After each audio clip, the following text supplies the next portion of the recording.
All right. Hello, everyone. I'm Courtney Chambers, your webinar host from the Engineer Research and Development Center. I'm glad y'all could join for today's webinar brought to you by the Ecosystem Management and Restoration Research Program. Today we're going to tackle the question, how much model complexity is needed to make environmental flow recommendations? We'll evaluate the effects of a number of factors, including the quantity of field data, sampling design, and the use of a 1 or 2D model on environmental flow recommendations at the Middle Oconee River in Athens, Georgia. Furthermore, we're going to look at how these modeling choices impact interpretation and communication of management decisions. Well, at this time, let me introduce our speaker for today. Dr. Kyle McKay is a research civil engineer with the U.S. Army Engineer Research and Development Center's Environmental Laboratory. His research focuses broadly on examining ecological effects of water resources infrastructure with applications related to stream and watershed restoration, fish passage improvement, environmental flow management, and sustainability policy. He is stationed in the U.S. Army Corps of Engineers New York District to facilitate cooperative research between the ERDC, the district, and other local partners. All right, Kyle, we are ready to learn about model complexity. So at this time, you can share your screen, and let's begin. Great. Thank you, Courtney. Thank you for hosting me. You guys do a fantastic job, and we all appreciate that, so thank you. So thank you, everyone, for joining. I'm glad you could join me in my 1-year-old's nursery today. So I'm hoping she doesn't make a guest appearance in this particular webinar, but we never know in the times we live in. So before we get too far down the road, I want to acknowledge the fact that today's Earth Day, and there are so many wonderful events going on. I appreciate y'all joining this one to talk and gather and think about environmental issues. So 50 years ago, it's amazing. The Endangered Species Act didn't exist. The Clean Water Act didn't exist. None of the Corps' restoration authorities existed. The vast majority of what the people on this call work on was not effective in policy at that time. And so it's an amazing change to think about that day to this, how the nation's evolving environmental ethic has shifted. One moment. So I think it's an incredible opportunity for us to gather and reflect for a moment about our role as professionals and as civil servants in this changing and evolving environmental ethic of the nation. And although I'd love to gather with you like this on the streets of New York, we are restricted to WebEx today. So thank you for joining us, and it's nice to gather even virtually. What are we talking about today? Today we are going to go over 3 different subjects. The first, we're going to provide some background on comparison of ecological models and what that means in the context of trade-offs between complexity, information, uncertainty, and resource expenditures. And then we're going to dive into a nitty-gritty case study of environmental flows in my favorite river in Georgia, the Middle Oconee River. And we'll talk about how those trade-offs and model comparison issues play out in the context of one particular study. And then finally, we'll zoom out a little and talk about maybe some lessons learned we're working towards in this issue of complexity and comparison. And hopefully, eventually, this project will help folks answer this very hard question of how much model do we need to make informed decisions. The Corps of Engineers and other partners work in a ton of environmental management contexts and restoration contexts, whether it's the Corps' ecosystem restoration programs, like the photos shown here of the upper Mississippi River, or in the context of environmental flow management, or how we operate reservoirs, or how other partners operate reservoirs. Or maybe it's in the mitigation programs and how the Corps is thinking about maintaining no net loss of wetlands and maintaining our regulatory responsibilities for the nation. But there are also a ton of partners working outside the agency well in subjects like conservation and other related topics. And something all of these managers tend to need is some ability to forecast the future or to talk about and predict the benefits of a proposed action and examine the trade-offs associated with it. And one way of doing this is through models. And that's what we're going to focus on today, is the value of models for informing decisions. And that can come in a lot of different flavors, some of which might include things like forecasting futures with and without a project, looking at trajectories of where we think the world is headed or this particular patch of the world is headed. Second, we use models to assess the benefits and costs of actions. And I've included both benefits and costs of actions here because cost is also driven by modeling, whether or not we explicitly say it. All of the cost engineering work is driven by some set of assumptions that are combined into a rigorous numerical framework. And then finally, we might be interested in quantifying and managing uncertainty, which are kind of key watchwords right now in an agency focused on risk-informed planning. So let's start at the beginning. So let's assume we have a huge range of model complexity we can choose from. And our baseline assumption about models is that as you invest in more complexity, that uncertainty will go down. But models cannot resolve all of the uncertainty in a project. There is always some remaining uncertainty. For instance, the unknown unknowns that come out of left field, like a global viral outbreak that changes the face of the globe, quite frankly. So as model complexity goes up, we expect uncertainty to go down, but there's always going to be some amount of uncertainty that teams are forced to live with. Likewise, as we're investing in complexity, we're assuming that information quality or the ability to make a decision goes up. And there's usually some minimum amount of complexity before information is even usable. So we can think of this as like a minimum level of investment to have a meaningful amount of information. And then the third piece of this very complex trade-off is that as complexity goes up, we tend to need more resources to make those models complex. And those resources can be the ones we often refer to in the Corps of Engineers planning community, time and funding, but they can also be expertise. So an example might be that perhaps in this modern time, a lot of districts and a lot of teams have access to expertise with two-dimensional hydrodynamic models. But the choice to go from a two-dimensional to a three-dimensional world reduces the number of experts available globally, quite frankly. And so there is a huge increase in the demand for that resource as complexity goes that one last little step. And we could have a wonderful and very rich discussion about whether these are linear relationships or nonlinear and what they look like for any given project. But when it comes to planning studies, most teams are faced with a sort of simple question or seemingly simple question. Given an existing level of complexity on the left, is it worth it to invest the resource in the next level of complexity? Do we need that increase in information quality? Do we need that reduction in uncertainty? Can our project afford it? These are all very reasonable questions.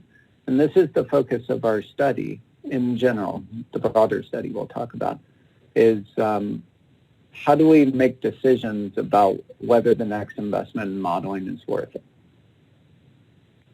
And I've mentioned this in passing, but complexity is a key issue for risk-informed planning. And here's some examples of how that can play out.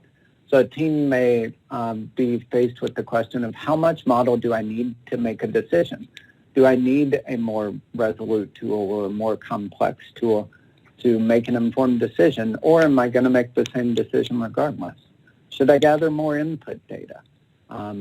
Does my model capture the system dynamics adequately to inform my decision? Do the modeling assumptions affect the decision? And if so, is there a sensitivity of the decision to modeling assumptions? That could be an important type of uncertainty that we're interested in. So, and then finally, the very practical issue of can we afford to buy more models, so to speak? Can the team realistically, within budget and time, afford the cost of modeling? And so in that context, we have a larger research project that's trying to look at these two overarching questions. First, what is the return on investment of more model? What do we get? What do we get out of the next level of investment in modeling? And then secondly, is the agency making the right decision regardless of model complexity? So we don't always necessarily need more model, that in some cases we can make the right decision with less model, and understanding when those circumstances are and what the consequences are in terms of uncertainty is very, very important. So the larger research project I mentioned has three main thrusts. And those are shown here as the columns of this table. And the rows are the main topics we're addressing, and then the case studies we're using to address those. So the first topic is within model comparison. And this is the idea that if we have one model, one hydraulic model, one habitat model, something like that, we can apply that model with different amounts of input data. We can apply it with sensitivity testing or to include environmental variability in very unique ways to arise at different discussions or different outcomes that might inform our decision. And we're looking at these issues in the context of the Middle Oconee River, which we'll talk about today, and the Rio Grande, which I'll mention later on. Secondly, between model comparison. So this is the idea that maybe there are multiple tools for the same outcome. Maybe we have multiple statistical models for estimating species richness. Or maybe there are multiple models for similar outcomes. Maybe we have a model of fish habitat and fish population biology or fish demography. And maybe we're interested in comparing, do the habitat models and the population models lead us toward the same conclusion or the same recommendation for a management decision? And then third in that category is models for different outcomes. How do we compare lots of diverse outcomes of modeling? Maybe we have an environmental flow case study with a hydrologic model, a habitat model, a sediment transport model, and some sort of population model. How do we compare and contrast those and build a weight of evidence around decision? And for these case studies, we're looking at arid streams in the West, oyster reef harvest, watershed connectivity in Puerto Rico, and again at the Middle Oconee River, which I'll mention today. And then the third major arm of this project is related to synthesizing all of this information into sort of best practices for comparing ecological models. So addressing the first two issues, but also addressing trade-offs between level of effort and return on investment.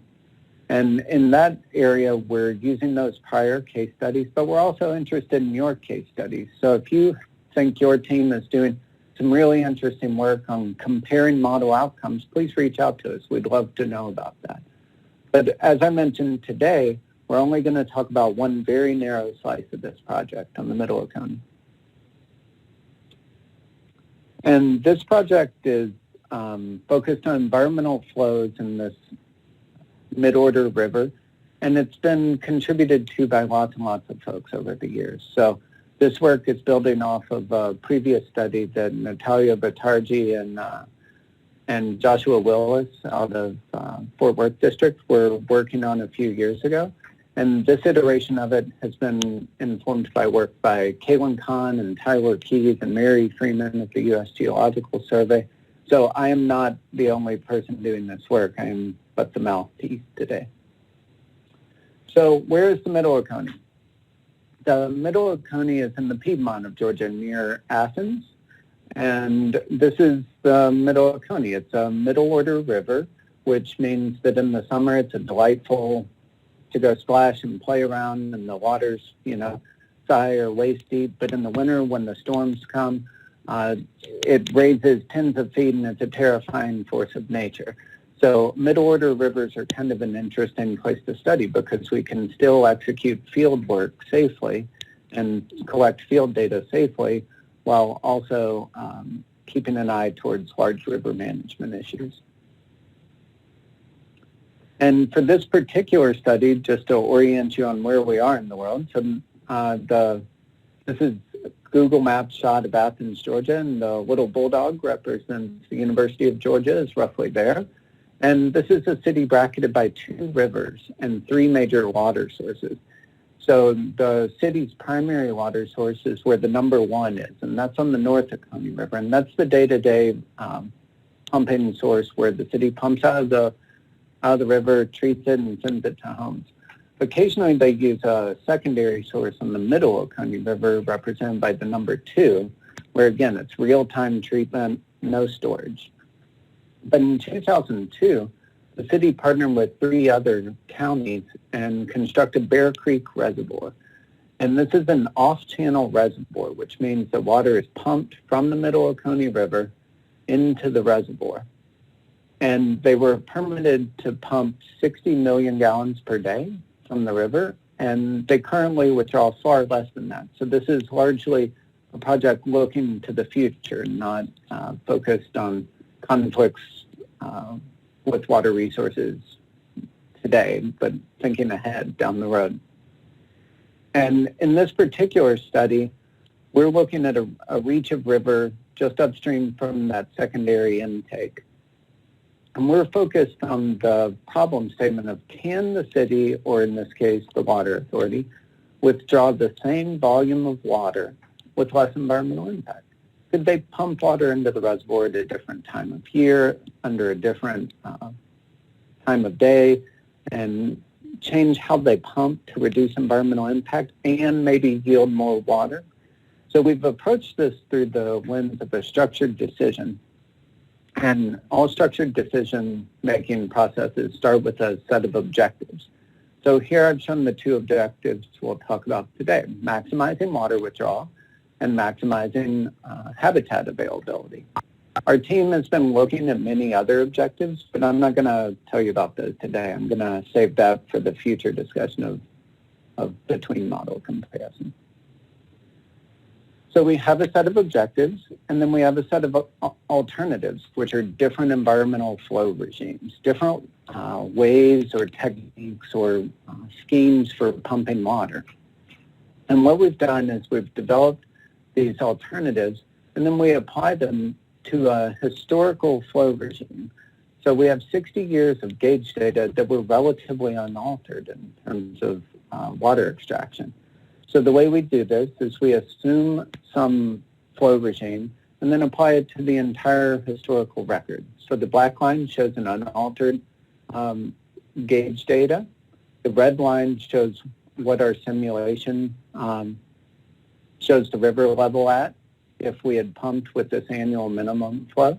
And the gray area between them is the amount of water going into the reservoir. We have a set of alternatives. We can compare the consequences of those alternatives relative to each of our objectives. And the alternatives we're looking at are simple operational rules that come up in many, many states nationwide. So the first alternative in the spirit of Earth Day and the NEPA process is always the no action alternative. So what does the unaltered flow regime look like? And then secondly, we look at a minimum flow regime, looking at an annual minimum flow. What if there is some basement below which no one is allowed to pump water? We look at a range of minimum flows that are increasingly stringent. We also look at a monthly minimum flow where that minimum is distributed annually. That's represented by the green line. And again, looking at a range of minimum flows. And then finally, we look at a percent of flow approach, what TNC refers to as sustainability boundaries, where we're thinking about the permit would allow a certain percentage of the river to be withdrawn every day of the year, regardless of how low the river goes. that percentage is withdrawn. So this particular alternative maintains flow variability in unique ways. So our consequences, let's start with water withdrawal. So we go through and we've simulated water withdrawal for the 60-year historical record, and we modified the flow regime accordingly. And then for each year in that 60-year record, we can compute the annual withdrawal rate. And that's what's shown in the figure on the right, are box plots of annual withdrawal rates. So for any given minimum flow threshold, there's a range of water that can be provided by the river reliably. So for this analysis today, I'm going to focus on the minimum annual withdrawal rate as a very conservative metric, as a metric of this amount can always be provided by the river, so to speak. So switching gears to our other objective of maximizing habitat availability. For this component, we've constructed a hydraulic model and HEC river analysis system, and we've coupled that with some generic fish habitat requirements, which are shown in the upper right, as shallow, fast, deep, fast, shallow, slow habitats. And this allows us to create habitat maps for any given river discharge. So what that looks like functionally is here we have a simple video of the river discharge going up on the left-hand side, and on the right-hand side we have habitat area of each of those 4 habitat types. And you can see that the composition as well as the magnitude of habitat changes as river discharge goes up, as you would expect. To come up with one value of representative of habitat availability, we combine this notion of a habitat rating curve from the previous slide with the frequency of how often that habitat, that river discharge occurs. And we do this through a technique from geomorphology called effectiveness analysis. And I won't get into the details, but what this ultimately gives us is a frequency or time-weighted habitat availability. It says for this flow regime, it's a time-weighted metric of habitat availability. And so at this point, we have our metric of water withdrawal and our metric of habitat availability, and we can combine those in terms of a trade-off diagram. And so on the x-axis, we have an increasing rate of municipal water usage, and on the y-axis, we have the amount of time-weighted habitat provided by the river over the 60-year period of analysis. And what we're working towards is identifying which flow regimes are more efficient. That is, for any given level of withdrawal, we want the most habitat, and for any given level of habitat, we want the most water. So the upper right are more efficient alternatives, and the lower left are less efficient alternatives.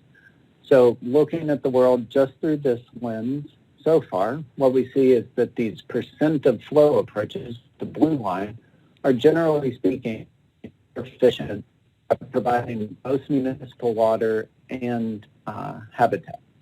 So we would say that those are the most competitive alternatives, or consistently the percent of flow approaches. Now, finally to the meat. So now we're going to talk about ecological model comparison and some simulations we've been doing and experiments we've been doing on this study system. So how does model complexity influence the recommendations we worked towards the last few slides? And we focused on 3 different testable research questions. First, how does input data resolution affect outcomes? And to test this, what we did is we took our hydraulic model, which had 17 cross-sections, and we took away half of them and said, what if there were only 9 cross-sections? Then we took away half of them and said, what if we only had 5 cross-sections? So that's one set of questions. The second question, does sampling design influence model complexity? And for this question, we looked at randomly distributed cross-sections versus cross-sections at key geomorphic points that were stratified by channel slope. And then the motivation behind this question is often when building hydraulic models, we send survey crews out with instructions like collect even interval cross-sections or collect a random sample. But what we were looking at here is what if you had sort of a judgment-driven cross-section selection? And we'll see that that's an important choice to make. The third research question, does hydraulic model dimensionality affect habitat outcomes? So we executed HEC-RAS in both 1 and 2 dimensions. And for today's purposes, we're going to make the bold assumption that the highest resolution model is the most accurate. And that's going to be our gold standard for performance. So we're going to always compare back to that. Second, we're going to only look at total habitat area as a representative metric today. I mentioned before we can break it down into other habitat types like shallow, fast habitat and deep, slow habitat, but we're going to set those aside for now. So tackling these questions one at a time. How does input data resolution affect outcomes? As I mentioned, we execute our hydraulic model and our habitat models for each of 3 different data resolutions. The most data we had, half of the data and a quarter of the cross-sectional data. And these are the trade-off diagrams that result from that. And some interesting observations come up as we look at these. So one thing that's easy to notice is the differences across these are in the magnitude of habitat. So the most resolute model with 17 cross-sections on the left shows more habitat in terms of area. The 9 cross-section models shows quite a bit less, and the 5 cross-section models shows even less. But the shape of the responses remains very similar. The curves look very similar. There are no changes in the thresholds we see or anything like that. And the relative ranking of environmental flow alternatives is consistent. So let's shift gears to the second question. Does sampling design influence model complexity? And this is the idea I mentioned of randomly distributed cross-sections versus a sort of targeted or stratified cross-section selection based on channel slope. And what we see here is the 2-dimensional model with 17 cross-sections and then 9, and then 9 if they were stratified, and 5, and then 5 if they were stratified. And some interesting things pop out here. So the bed slope stratified surveys are much more similar to the 17 cross-section model, which would indicate that cross-section selection is extremely important. If we can go from 17 to 5 cross-sections and still get pretty close to the same answer, that's a pretty enormous difference in terms of input resolution. Secondly, again, the relative ranking of environmental flow alternatives remains consistent, even with these monster changes in modeling assumptions. The third issue, does hydraulic model dimensionality affect habitat? This is executing HEC-RAS in 1 and 2-dimensional format. And here, what I want to draw your eyes to is that the stronger effect is not 1-dimensional versus 2-dimensional. It's this issue we pointed to a moment ago of stratifying cross-section selection. And that the 2D models are generally closer in magnitude to the highest resolution model than the 1D models. But even the 1-dimensional models, even the ones with fewer cross-sections, the relative ranking of environmental flow alternatives remains consistent. So we're seeing some interesting findings out of these preliminary results here. And I do want to highlight that these are preliminary results, and they are representative of these data in this river.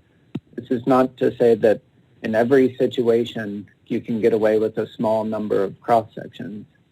Some rivers will require more resolution.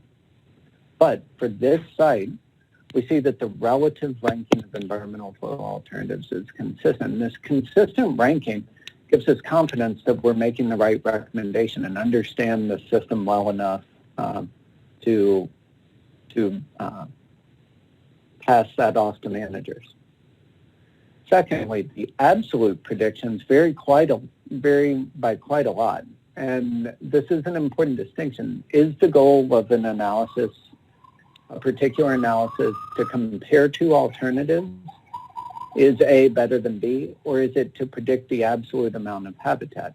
And in some applications, the absolute predictions are incredibly important. For instance, mitigation outcomes require a one-to-one impact to mitigation outcome. Third, the bed slope stratified surveys are better capturing the habitat dynamics relative to this total magnitude metric. And that implies that this idea of judgment or analytically based cross-section selection may be extremely important, and that sending teams out for random or even interval cross-sections may not capture what we intend to and may require more effort in terms of field data. And the final point is that the two-dimensional models were generally closer in magnitude to the highest resolution model, but the effect is smaller than at least I might have thought. I would have thought there would have been a more dramatic difference between the one and two-dimensional outcomes. But as I mentioned, today we've only focused on total habitat. We're still digging into the results on what things look like for the more specific habitat types, like the shallow, fast habitat. And part of why we're still digging into those is, as you can see, the results are more nuanced. There's more complex responses of any one given habitat type. And the results we've presented here are relative to one river. So we're working with Aubrey Harris and Jonathan Aubuchon and Mick Porter and John Hickey on a similar analysis in the Rio Grande, where, again, they're looking at a hydrologic analysis, feeding into a hydraulic simulation, and feeding into ecological analyses, and looking at sensitivity to modeling choices along the way. So I'm not going to go into detail on this case study today, except to say that we're trying to look at multiple rivers under a similar context to see just how different the findings may be. So zooming back out to thinking about what can we learn from all this business about model complexity, and what are some take-home points for this webinar. One is related to the idea of value of information. This is a really important concept and a hot topic in the decision-making world, is what is the benefit of that next increment of information, whether it be field data or model data or otherwise. Because information comes at a cost, and that cost can be, as we've talked about, time, funding, expertise, but it could also just be bandwidth. It costs a lot of emotional energy to plan a field campaign or to find an expert to build the next level of model. So it's not always worth the cost to get that information, that next increment of information. And part of why it may or may not be worth it is we can't learn everything, and more information doesn't guarantee buy down of uncertainty necessarily. It does in many cases. Often when we invest in more model complexity, we see a return in terms of information quality and a reduction in uncertainty. But we may have enough resources and enough information in hand to make that ever important decision or recommendation. So Nate Richards and Todd Swanick and I have been kicking around the idea of what levels of effort for ecological modeling might look like, and trying to look at a comparable level of effort or that is consistent across planning, consistent across ecosystem types.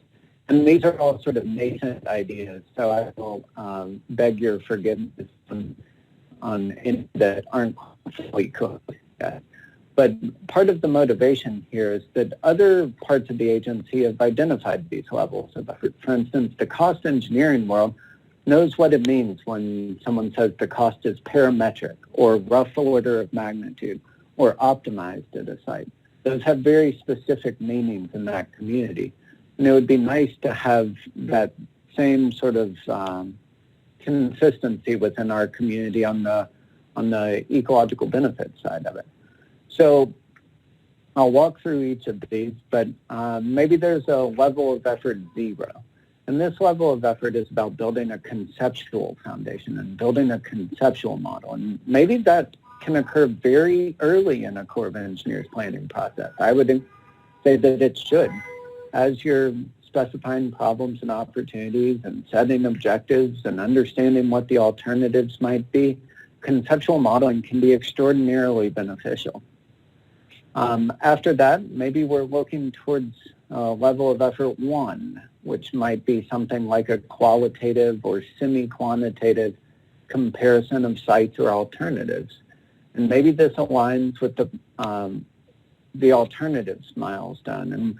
And it could be heavily reliant on professional judgment, something like a scoring spreadsheet or a pairwise comparison between two sites. But it could be very beneficial to think about how that helps us winnow down a final array to move ahead at the alternatives milestone. Level of effort 2. Here I've shown that aligns with the tentatively selected plan milestone.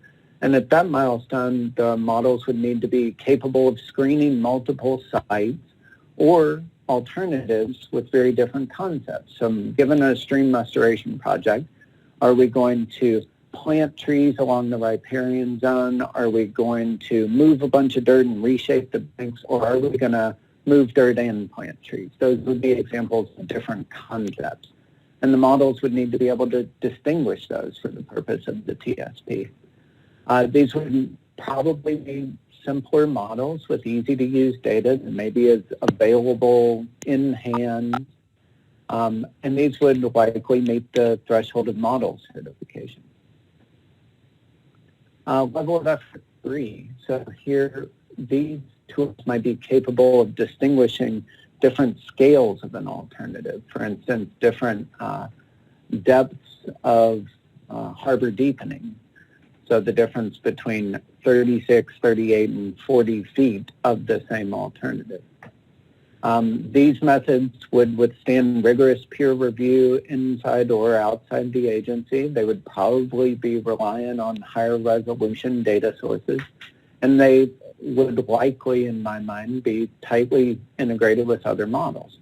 So at that point, we have enough information in hand to talk about using hydrodynamic outputs as inputs to an ecological model. And that aligns with the general set of goals for the agency decision milestone.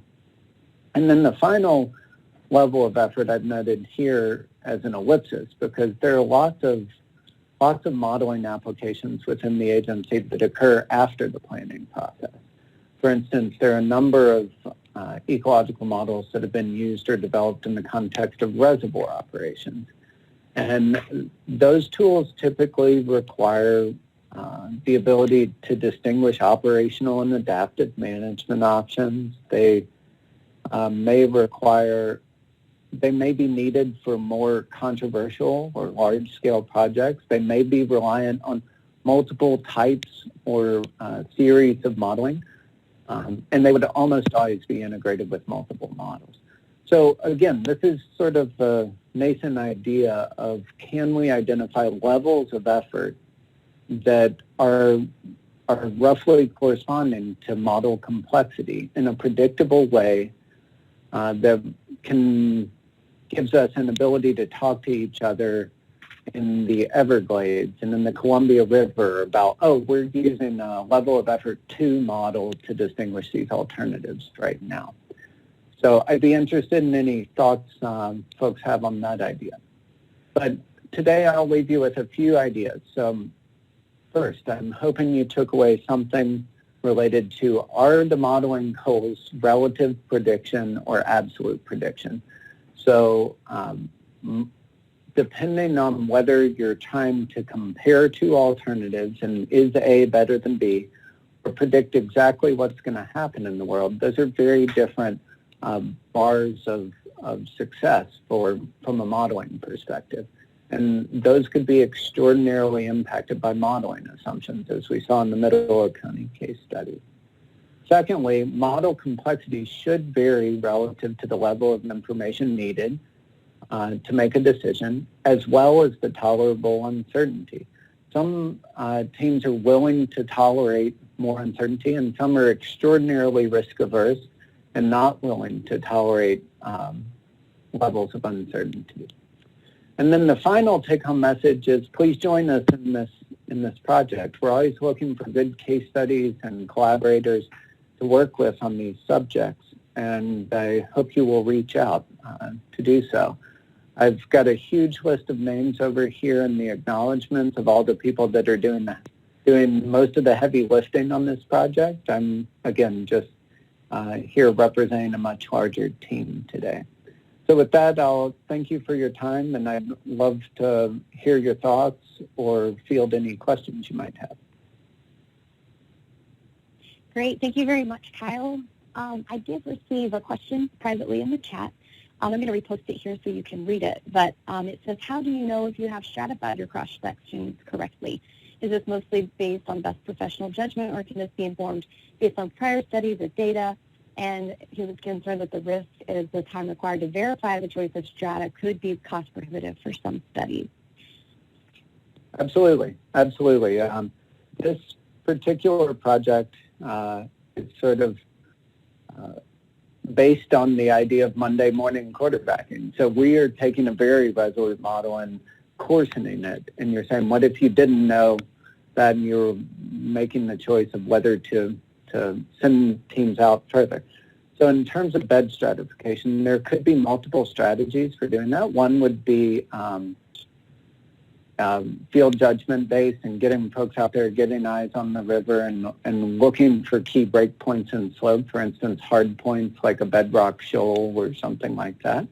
Another would be to have a survey crew get the bed slope first. So instead of doing a number of cross sections, to run a continuous survey up the center line of the channel, or the presumed center line of the channel, looking for key thresholds in bed slope along the way, and then circling back to doing the cross sections based on that. So that would be another strategy for taking on that particular issue. And it looks like Richard Nugent had a similar question as well. Right, and that bed slope idea would be just to represent all the varying slopes in the channel. Is that what you're saying? Yes, so it's the deepest point of the channel is what we generally refer to as the bed slope along the thaw leg. Got it. Thank you for clarifying. Mm-hmm. Okay, and then Deanie mentioned that under SMART planning, the challenge would be to demonstrate the need for the level of effort 3, especially if a level of effort 1 and 2 get answers. And Endangered Species Act may force us to do a level 3, but otherwise the concern is that this could enable less than adequate modeling or deferral of more detailed modeling to the PED. Absolutely, Deanie. I think that's an interesting point, is that some projects may not require, the alignment with the planning milestones may be different for different projects. For instance, a small CAP study wouldn't necessarily need or want to develop a very high-end model. So these levels of effort could apply differently depending on the scale, controversy, or investment level of a particular study. And I think we have an example to work from in terms of how we treat studies differently on the review side, with not all studies necessarily meet the threshold for independent external peer review. And some studies get delegated down for decision making. I think there are some nuanced issues like that that would need to be worked out. The notion here is mostly just giving us some lexicon for talking through those issues. Excuse me. Sorry. Thanks, Kyle. I had one more clarifying question about, a question about if you've included any streams or rivers in the arid Southwest, or is the focus been on perennial East Coast rivers? And I believe, again, this was certainly an East Coast river, but you mentioned y'all are working on Rio Grande. Is there any others, maybe?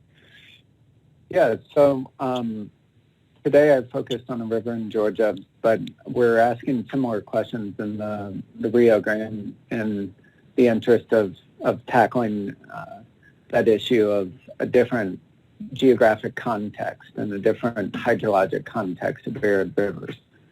These are right now relatively focused on larger streams or mid to large order streams, not small streams, which would probably have a different set of outcomes. For instance, and I'm guessing Chris is thinking about the urban LA area and thinking about maybe ephemeral or ephemeral streams that are large desert washes that fill up very quickly, and the results could be different in that particular context. So we're trying to provide a little bit of the temperate arid contrast with these two case studies, but maybe not at the level that you might be interested in, Chris. Do you have any insight yet? Are you seeing similar things yet on that on the Rio Grande, or are y'all too early to know if those are the similar expectations as far as like stratified being very key versus a number of sections? I'm gonna punt for now. I'm gonna say Okay. stick my foot in my mouth for the next webinar. So Okay. in the future, we'll talk about the Rio Grande and look at compare and contrast of these two studies to some extent. That's great. We'll have to come back for that one then. All right. Any other questions for Kyle? I hadn't mentioned yet, but if you would like to talk or be heard, you can select *6 on your phone pad, and that will unmute your line. So you're welcome to do that now if you'd like. All right. I'm going to give you another 2 minutes to consider any other questions before we finish today, but I want to go ahead and mention that in 2 weeks, Kyle's going to share another webinar about the New York Bight Ecological Model Development. So he's going to be back with us, and I'll send a calendar invite so that you can mark your calendars and join us for that one as well. Good. Thanks, Courtney. And Rena, I see you pointed to another sustainable river site on the Connecticut. That's a great idea for another data-rich location for answering these questions. So thank you. Great. All right. Well, with that, Kyle, did you have any other final comments before we finish today? No, I really appreciate everyone's time, and hope you're celebrating Earth Day with a meatless Wednesday and a beverage of your choosing. So have a great day, everybody, and thanks for tuning in. Thank you. Thanks very much. Participants, we're glad you were here. It's good to be with you today. I'm posting a link to a short survey in the chat box, and I would be grateful if you give us some feedback on today's presentation so we can be improving all the time. But y'all have a wonderful afternoon, and we hope to learn with you again soon.